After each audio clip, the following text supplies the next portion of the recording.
ঈদ সামনে রেখে রাজধানীর বিপণী বিতান ও মার্কেটে ক্রেতাদের উপচে পড়া ভিড়। নতুন পোশাক, জুতা আর নানা সামগ্রী কিনতে পরিবার নিয়ে মার্কেটে এসেছেন অনেকে।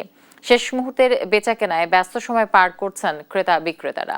আশকুল আলম জানাচ্ছেন বিস্তারিত।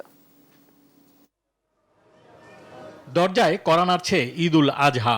রাজধানীর বিপণী বিতান ও মার্কেটগুলোতে এখন ক্রেতাদের উপচে পড়া ভিড়। বিশেষ করে তরুণ তরুণীদের জন্য পাঞ্জাবি, থ্রি পিস ও শাড়ির চাহিদাই বেশি। আমার অনেক ভালো লাগতেছে। ঈদের মার্কেট তো সবারই তো ভালো লাগে।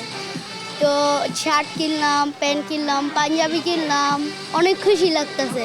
জুতা, জামা, ব্যান, দুটা ব্যান, খেলনা কিনবো। গেল বছরের তুলনায় এবারের ঈদ বাজারে অনেক পণ্যের দাম কিছুটা বেশি। এ নিয়ে মিশ্র প্রতিক্রিয়া জানান ক্রেতা বিক্রেতারা। না ঠিক আছে, দাম আমি প্রতি বছর এই জায়গাতে কিনে নেই, দাম আলহামদুলিল্লাহ ভালো আছে, সাধ্যের মতো আছে, কিনতে পারতেছি। বেচাইনি আলহামদুলিল্লাহ গতবার তুলনায় এই বছর আলহামদুলিল্লাহ খুব ভালোই আছে ইনশাল্লাহ।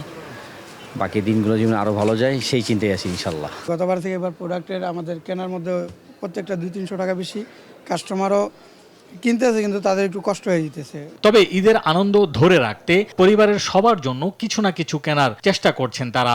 2-3 দিন আগে কেনাকাটা করছি, হয়তো প্রতি শার্টে, প্যান্টে বা জামায় 200-300-400 বেশি ছিল, আজকে একটু কম। সারা বিশ্বে যে একটা অস্থিতিশীলতা চলতেছে, আপনার আমেরিকা ইরান যুদ্ধ, এটা যেন খুব দ্রুত বন্ধ হয়ে যায়। হ্যাঁ, আমরা তো মানুষ, ওভারঅল আমরা সমস্ত বিশ্বের মানুষ যেন সবাই একসাথে ঈদ করতে পারি। এদিকে সরকারি নির্দেশনা মেনে অতিরিক্ত আলোকসজ্জা বন্ধ রেখেছে বেশিরভাগ মার্কেট কর্তৃপক্ষ। আশিকুল আলম, দেশ টিভি, ঢাকা।